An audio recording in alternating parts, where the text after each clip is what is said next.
A young boy walks along a narrow dirt path at the edge of Nazareth. Dust clinging to his bare feet as he carries a small bundle of firewood, pausing to look back toward the stone house where his mother waits. Morning light settles gently over the hills of Lower Galilee. The village is already awake. Stone walls hold the cool of the night, while the smell of bread baking drifts through open doorways. Children move between homes.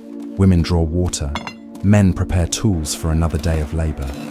This is Nazareth, not the quiet, idealized backdrop often imagined, but a working village shaped by routine, scarcity, and shared effort. What did daily life here truly look like when Jesus was a child? How did the rhythms of work, family, prayer, and survival shape his earliest years? And how different was this place from the simple images we carry today? To understand the Gospels more deeply, we must first learn to see Nazareth as it was, small, overlooked, and grounded in the realities of first-century Jewish life. In this film, we will step into the ordinary days of this village, its homes, its labor, its faith, and its quiet struggles. By inhabiting this world, we begin to understand how the life of Jesus was formed, not in isolation, but within the texture of everyday human experience. Welcome to Legacy of the Scriptures. If this kind of biblical history matters to you, consider subscribing. Nazareth in the early 1st century was not a place of prominence. It does not appear in the Hebrew Scriptures, nor is it mentioned in the writings of Josephus when he catalogues the towns of Galilee. Archaeology confirms what silence in the text already suggests. Nazareth was a very small agricultural village, likely home to no more than a few hundred people. Set among the limestone hills of Lower Galilee, it rested away from major trade routes, distant from political power, and largely invisible to the wider world. The village itself consisted of modest stone dwellings, many built partially into the hillside. Walls were rough, assembled from local fieldstones, and roofs were made from wooden beams covered with branches and packed earth. Excavations beneath modern Nazareth have revealed domestic structures from this period, including storage jars, grinding stones, and simple household tools. These findings point to a community shaped by subsistence living, families producing much of what they consumed, with little margin for excess. For a child growing up here, daily life unfolded almost entirely within this small geographic and social circle. Nazareth's fields, paths, wells, and homes formed the boundaries of experience. Children were not sheltered from labor, they were gradually introduced to it. From a young age, boys and girls learned by watching how grain was ground, how water was drawn, how tools were handled, how animals were tended. Life education came not from formal instruction, but from proximity to work. The surrounding landscape played a constant role. Galilee was fertile compared to Judea, receiving more rainfall and supporting olive trees, vineyards, and grain fields. Seasonal rhythms governed village life. Sowing, harvesting, pruning, and storage shaped the year. A child would learn time not by calendars, but by tasks. What needed to be done and when. This connection between land, labor, and time would later echo through Jesus' teachings, filled with images of seeds, soil, harvests, and growth. Social life in Nazareth was intensely communal. Privacy, as understood today, barely existed. Homes were close, sounds traveled easily, and daily routines were shared. Everyone knew one another's family, trade, and reputation. In such a setting, identity was never individual first. It was familial and communal. A child was known as someone's son, someone's relative, someone from a particular household. This helps explain why, decades later, people would ask with skepticism, "Is not this the carpenter's son?" The question was not merely about occupation, but about familiarity. Nazareth was a place where origins were known and expectations were quietly enforced. Understanding Nazareth as a marginal, hard-working village grounds the childhood of Jesus in historical reality. He did not grow up removed from labor, scarcity, or communal responsibility. he was formed within them. Before public teaching, before crowds and conflict, there were years shaped by stone houses, shared work, and the ordinary persistence of village life. This context does not diminish the gospel story. It gives it weight, texture, and human depth. The home in which Jesus would have grown up was not a private refuge in the modern sense. Archaeological evidence from 1st century Galilee indicates that village houses were small, multifunctional structures, often consisting of a single main room. Daily life, sleeping, eating, working, storing food, took place within the same shared space. In some cases, animals were brought inside at night, especially during colder months, adding warmth and reinforcing the close relationship between household and livelihood. Families in Nazareth were typically extended. Several generations might live in close proximity, sometimes sharing adjoining rooms or clustered dwellings around a small courtyard. This arrangement was not merely practical, it was essential. Survival depended on cooperation. Food preparation, childcare, and labor were collective responsibilities. A child's earliest memories would have been shaped by constant presence, voices, movement, routine, rather than solitude. Women's work formed the steady rhythm of the household. Grinding grain was a daily task, done by hand using stone querns found in abundance by archaeologists. This labor was time-consuming and physically demanding, often taking several hours each day. Bread was baked regularly, sometimes daily, and meals were simple: flatbread, olives, lentils, dried fruits, and occasionally fish or meat on special occasions. These foods align closely with what we know of Galilean diets from both literary sources and material remains. Fathers and older sons worked outside the home when possible, tending fields, vineyards, or engaging in skilled labor. The Greek term later used in the Gospels to describe Jesus' trade suggests work with wood and stone, materials commonly used in construction and repair. In a village like Nazareth, such skills were practical and necessary. Children learned by watching and assisting, gradually absorbing both technique and responsibility. Religious life was not confined to formal spaces. While Nazareth may not have had a large synagogue structure during Jesus' childhood, Jewish practice permeated the household. Prayers marked the day. Blessings were spoken over food. The Sabbath reshaped the rhythm of the week, bringing rest not as leisure, but as sacred pause. These practices required no elaborate setting, only memory, repetition, and shared understanding. Scripture was encountered primarily through hearing, not reading. Scrolls were rare and costly. A child learned the stories of Israel through oral transmission, recited passages, retold narratives, familiar phrases repeated across generations. One such passage, heard often in Jewish homes, declared, "Hear, O Israel, the Lord our God is one Lord." These words formed identity before they formed theology. In such a home, faith was not abstract. It was embodied in habits. When work stopped, how food was shared, how elders were honored. Authority was relational, not institutional. A child learned obedience, patience, and trust within the framework of family life. This domestic environment matters deeply for understanding Jesus' later teaching. His language about bread, fathers, households, servants, and daily provision did not emerge from theory. It reflected a life shaped by close quarters, shared labor, and faith practiced quietly at home. Nazareth's houses were small, but within them, a worldview was patiently formed. One rooted in belonging, memory, and faithful endurance. In a village like Nazareth, childhood was not divided neatly from adult responsibility. By the age of 6 or 7, children were already absorbing the rhythms of work. Learning did not take place in classrooms, but in fields, workshops, and homes. Skills were transmitted through observation and repetition, shaped by necessity rather than choice. A child learned what the family needed to survive. Galilee in the 1st century was a region of mixed labor. Most families depended on agriculture, small plots of land used for grain, olives, or vines. Others supplemented their income with skilled trades. The surrounding villages and nearby town of Sepphoris, located only a few miles from Nazareth, were sites of ongoing construction during Jesus' childhood.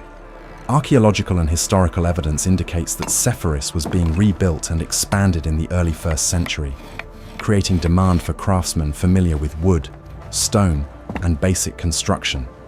This context gives depth to the gospel references to Jesus as a tekton, a term that implies a builder or craftsman, rather than a specialized carpenter in the modern sense. Such work required strength, precision, and adaptability. Tools were simple: chisels, mallets, saws, and measuring cords. Materials were heavy and unforgiving. Learning the trade meant learning patience, endurance, and attention to detail. A child assisting in this work would gradually develop both physical skill and mental discipline. Work also brought exposure beyond the village. Travel to nearby towns, interaction with clients, and awareness of economic pressures were part of the experience. Taxes imposed by Roman authorities and Herodian rulers affected daily decisions. Labor was not merely productive, it was survival under constraint. This reality shaped how people understood justice, debt, and dependence. Education in Jewish life was not limited to literacy. While some boys may have received basic instruction in reading scripture, especially later in adolescence, moral formation began much earlier. Proverbs, prayers, and ancestral stories were woven into daily conversation. Wisdom was practical: how to speak truthfully, how to treat neighbors, how to honor God in ordinary actions. One passage frequently heard in Jewish teaching emphasized the value of labor and integrity. Better is a little with righteousness than great revenues with injustice. Such ideas reinforced a worldview where work was honorable, restraint was virtuous, and faithfulness mattered more than gain. Silence, too, was formative. Long hours of repetitive labor created space for reflection. The slow rhythm of shaping wood or stone demanded focus. This environment cultivated an inner attentiveness, later reflected in Jesus' measured speech and careful use of imagery. His parables do not rush, they observe. Understanding this world of work helps explain the authority with which Jesus later spoke about effort, reward, and faithfulness. He did not speak as an outsider to labor, he knew its weight. He understood the fatigue of hands, the uncertainty of income, and the dignity found in doing necessary work well. Nazareth offered no shortcuts to prominence. For a child growing up there, skill was earned slowly, responsibility assumed early, and identity formed through contribution. This long, quiet formation, years unseen and unrecorded, prepared Jesus not for comfort, but for clarity. Before words were spoken publicly, a life was shaped privately by work, discipline, and faithful persistence. In Nazareth, faith was not separated from time. It structured it. The week moved toward the Sabbath as toward an anchor. Preparations began quietly, work completed, food prepared, lamps readied. As the sun lowered on the 6th day, labor ceased. This pause was not optional.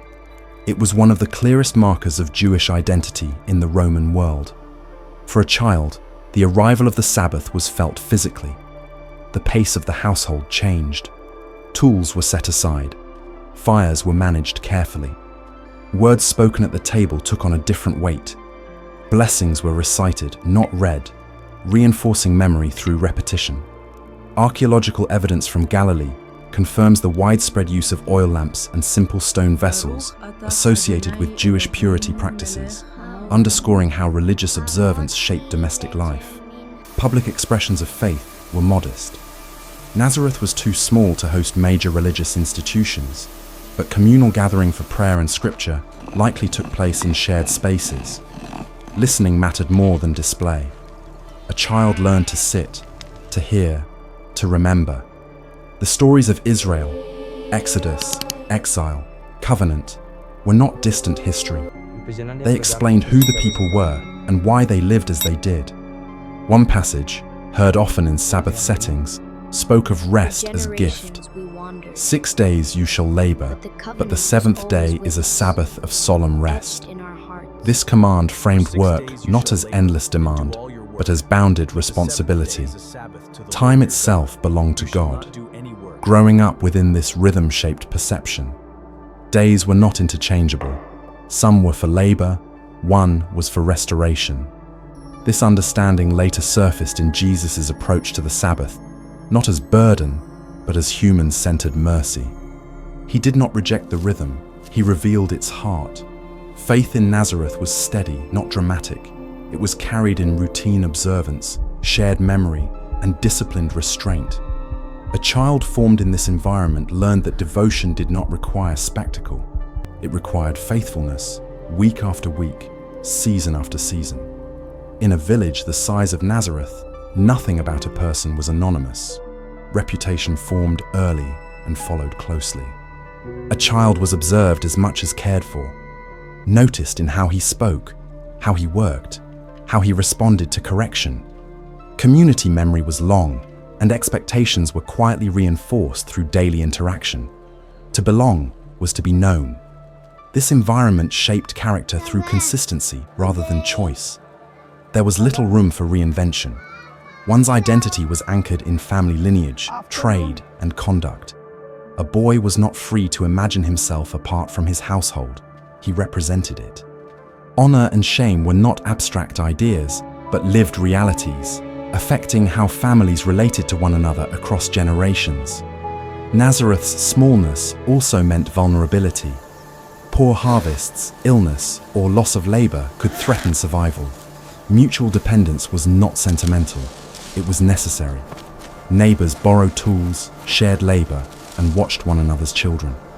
Archaeological studies of Galilean villages show limited storage capacity, suggesting that most families lived close to subsistence levels. Security was communal, not individual. For a child growing up in this setting, empathy was learned early. Suffering was visible. Joy was shared publicly. There were no hidden lives. This constant exposure to human need helps explain the attentiveness Jesus later showed to those on the margins. He had lived among people who could not afford to ignore one another. Public religious identity was equally shaped by being known. Observance was visible. How one honored the Sabbath, spoke the divine name, treated the poor. Hypocrisy was difficult to sustain in such proximity. Faith was not performed for strangers, but practiced among those who knew one's history. This reality gives weight to a later gospel moment when Jesus returns to Nazareth and reads from the scriptures. The astonishment of those listening is rooted not in disbelief alone, but in familiarity. They knew his voice as a child. They remembered his work. Their question, how such words could come from someone so known, reveals how deeply his identity had been shaped in their midst. One gospel recalls their reaction. Is not this the carpenter, the son of Mary? The question is not dismissive by accident. It reflects the tension between expectation and transformation. Nazareth had formed him, yet he now spoke with a clarity that reached beyond it. Understanding this arc, from known child to public teacher, requires acknowledging the long, unseen years. Nazareth did not produce detachment from humanity. It produced immersion in it. The patience learned through work, the attentiveness shaped by listening, the compassion formed through proximity, all belong to this place. Nothing in Jesus' later teaching suggests escape from his origins. Instead, his words return again and again to villages, households, fields, and neighbors. He speaks from within that world, not above it. Nazareth did not offer privilege or prominence. It offered formation. In its routines, limitations, and shared life, a human character was shaped slowly, faithfully, and completely. To imagine Nazareth during the childhood of Jesus is not to diminish the gospel story. It is to ground it. Stone houses, shared labor, Sabbath rhythms, and communal memory formed the context in which his humanity matured. Before crowds gathered and conflicts arose, there were years of ordinary life lived fully among ordinary people. This historical lens brings Jesus closer, not farther away. It reveals a faith rooted in practice, a wisdom shaped by patience, and a compassion born from shared vulnerability. When we read the Gospels with Nazareth in mind, familiar words gain weight. Parables sound less abstract. encounters feel more personal. Teachings emerge not as ideals imposed from above, but as truths distilled from lived experience. Biblical history does not replace faith, it enriches it. By understanding daily life in the time of Jesus, we learn to read Scripture with greater attentiveness, humility, and depth. The world of the Gospels becomes less distant and more human, inviting reflection rather than haste. Thank you for spending this time with Legacy of the Scriptures. If this exploration of biblical history has deepened your understanding, consider liking this video, subscribing to the channel, and sharing it with others who value thoughtful engagement with Scripture. We also invite you to comment below with a personal reflection. How does imagining Nazareth change the way you read the Gospels?